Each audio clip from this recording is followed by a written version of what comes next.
E aí, vamos fazer nosso ano bíblico? Chegamos ao capítulo 8 do livro de Jó e nos estenderemos até o capítulo 10. Como se não bastasse todo o mal que afligia o homem de Deus, justo, íntegro, reto, temente a Deus e que se desviava do mal, chamado Jó, ele teve que suportar mais palavras de acusações. Verificamos no dia anterior acerca de seu amigo Elifaz. Hoje, Bildade entra em cena. E olha o que o Bildade faz. Insinua que a morte dos filhos de Jó foi consequência de seus próprios pecados. E ele coloca em dúvida, a partir do capítulo 8, a pureza e a retidão de Jó e os seus pecados como sendo o resultado, como sendo o motivo que trouxe tais consequências para a vida do servo de Deus. O estado de Jó era observado pelos seus amigos como sendo um castigo, já que a prosperidade e o sucesso eram intimamente ligados, relacionados a uma vida de integridade diante de Deus. Então a mente funcionava assim: se sou próspero, se sou bem-sucedido, é porque estou perto de Deus. Se estou sendo mal-sucedido em algum aspecto da vida, é porque eu estou sendo castigado pelo Senhor. Dificuldade, sinônimo de castigo. Prosperidade, sinônimo da bênção de Deus. Algumas pessoas funcionam hoje em dia com essa linha de raciocínio, como se o justo não passasse por privações. Se você levar isso em consideração, você vai ter alguma dificuldade para explicar como sendo José justo passou pelo que passou, como sendo Daniel, homem de Deus, enfrentou a cova dos leões, como Jesus, sem pecado, esteve enfrentando um sofrimento muito maior do que o próprio Jó. Enfim, criaremos uma montanha de incoerências e já percebemos que o sofrimento faz parte da vida do justo como da vida do ímpio. Assim como o sol nasce para todos, o sofrimento neste mundo alcança a vida de todos. A diferença encontra-se no fato de que um dia viveremos num reino sem sofrimento, sem aquilo que hoje nos atormenta, esperança esta que o ímpio não possui. Você observa que, embora Bildade tenha dito tantas coisas acusando Jó, ele no versículo 7 foi usado por Deus para profetizar um futuro glorioso para o servo do Senhor. Observe o que diz o verso 7. O teu primeiro estado, Jó, na verdade, terá sido pequeno, mas o seu último crescerá sobremaneira. Ele acabou profetizando. Olha só como é que Deus usa as pessoas. Bildade todo errado em suas considerações, e Deus ainda o utilizou para anunciar para Jó que o seu último estado seria sobremaneira melhor do que o primeiro. Bildade foi insensato ao questionar a integridade de seu amigo enfermo.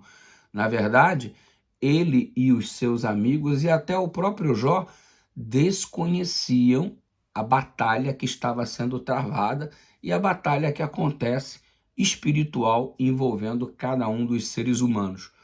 Hoje, diferente dos amigos de Jó, nós temos este vislumbre. Então, a gente não pode se posicionar como os amigos de Jó, entendendo que todo sofrimento é castigo de Deus, é estarmos distantes do Senhor, porque hoje nós estamos enxergando o que os amigos de Jó não enxergavam. Então, por favor, tenha um posicionamento diferente dos amigos de Jó. No capítulo 9, Jó enxerga através das coisas criadas o poder do Criador.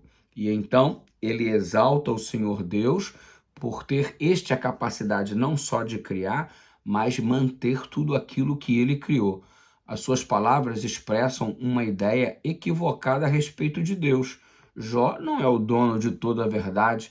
E quantas vezes nós, por mais justo que porventura sejamos, por mais em comunhão que estejamos com Deus, às vezes criamos pensamentos ou tomamos atitudes que não representam muito bem como é de fato o Senhor ao lidar com determinados problemas da vida. Ninguém detém toda a verdade e Jó comete alguns equívocos também relacionando a respeito de seu relacionamento com Deus e o respeito do relacionamento de Deus para com o homem. como se a soberania do Senhor fosse um empecilho para que ele desse ouvido às nossas orações. O verso 16, Jó expressa muito bem isso. Deus é soberano e já que ele sabe de tudo, para que ele vai ficar ouvindo as orações?